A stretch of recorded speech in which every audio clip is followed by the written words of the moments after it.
So let's think about this for a second. How does a brand new country, one that's literally born out of chaos, even begin to decide who gets to call it home? Who belongs? That's really the heart of this story of Indian citizenship, and that's what we're going to unpack. And to really get this, we can't just jump into some dry legal text. No. We have to start with a feeling, a memory. This quote, it just hits you, doesn't it? It's the voice of a generation that lived through the 1947 partition of India, an event so utterly devastating, so traumatic, that for many it was unspeakable. And that terrifying time, well, it led to this: 15 million people. Just let that number sink in for a moment. We're talking about one of the largest, most violent migrations in all of human history. Imagine one day a line is drawn on a map, and suddenly you're a stranger in what was once your home. So you have this absolute chaos, right? Millions of people moving in every direction. This was the massive, fundamental problem facing India's founders. In a country with brand new borders that were anything but secure, where do you even start? How do you answer the question, who is an Indian?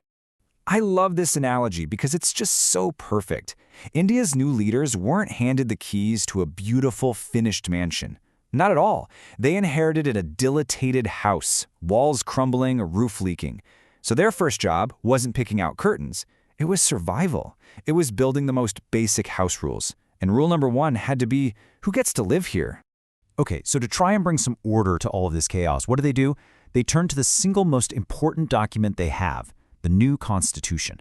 And it gives them their first answer. It's not a long-term plan, mind you. It's more like a snapshot, a freeze frame.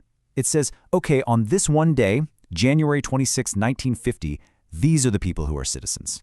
And right away, the Constitution sets up two really clear categories of people. Let's go back to that house analogy. It's like you had the landlords. Those are the citizens. They own the place. They have all the rights. Then you have the tenants. Those are the aliens. Sure, they live in the house and have some protections, but they don't have the same full rights as the landlord. It was a really simple, powerful way to draw a line in the sand. And what's so fascinating is how these first rules were basically legal triage. That's the best way to think about it. Articles 5 through 8 weren't about the future. They were about the messy present. They were designed to deal with the immediate fallout of partition. What about the people already here? What about those who came from Pakistan? What about those who went and then came back? It was all about trying to settle the dust. So, here's the really crucial point. The Constitution was an emergency fix, a Band-Aid on a massive wound. It solved the right now problem, but it basically kicked the can down the road.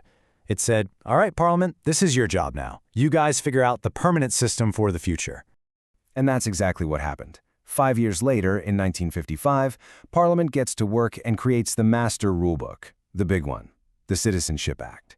And this isn't just a historical document. It's the foundational law that is still being discussed and fiercely debated to this very day. This act laid out 5 clear, formal ways you could become a citizen. You could be born here, you could have Indian parents, you could register, you could go through a process called naturalization, or, hey, if India acquired new land, the people there could become citizens too. This was the big shift, right? Moving from that emergency triage to a stable, forward-looking legal system. But here's the thing. These rules were never meant to be frozen in time. Take the most common way to become a citizen, just being born in the country. In the beginning, it was super simple. If you were born on Indian soil, you were a citizen, period. But then, by 1987, things changed. Now at least one of your parents had to be a citizen. And then, after 2004, the rules got even stricter, largely because of growing concerns about migration. And this evolution, it really shows you something absolutely fundamental. Citizenship law is not static, it's not carved in stone, it's more like a living, breathing thing that changes and adapts based on what's happening in the country. Its politics, its fears, its hopes. It's like a conversation that a nation is constantly having with itself. So, let's go back to our house again.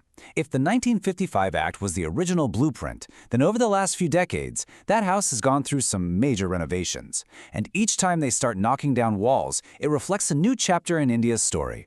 And you guessed it, it sparks a whole new round of intense debate. You can actually see those renovations pretty clearly on a timeline. In '86, you had changes directly linked to the situation in Assam. Then, a huge one in 2003, when the law for the very first time actually defined what an illegal migrant is. And that, of course, leads us to the most well-known and controversial one of all, the 2019 Citizenship Amendment Act, or CAA.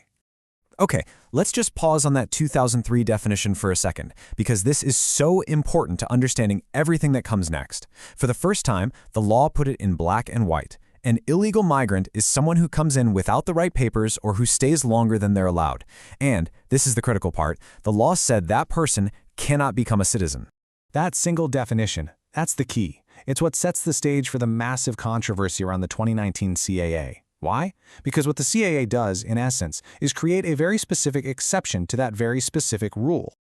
All right, so let's just break this down calmly. On one side, you have what the Act actually does. It basically says that people from 6 specific religious communities who came from 3 specific countries before the end of 2014, well, they will not be treated as illegal migrants and they'll have a path to citizenship. On the other side, you have the main objections. The big one is about who's not on that list, specifically Muslim communities. And objectors also point out that other neighboring countries aren't included either. The core argument from critics is that this might violate the constitutional right to equality. So we've talked a lot about how you can gain citizenship, but the 1955 Act also covers the flip side, how you can lose it. There are basically 3 ways. 1 is simple, you can just renounce it, give it up voluntarily. 2, it's automatically terminated if you become a citizen of another country. And 3, which is the most serious, is deprivation, where the government can actually revoke it for things like fraud or being disloyal to the Constitution. So when you step back and look at the whole picture, from the absolute horror of partition to the really intense, passionate debates we see today, the entire story of Indian citizenship really just keeps coming back to this one single question. What this whole journey shows us really is that deciding who belongs is never a finished project. It's not a decision a country makes once. It's a constant, difficult, and evolving conversation that every nation, in its own way, has to keep having with itself.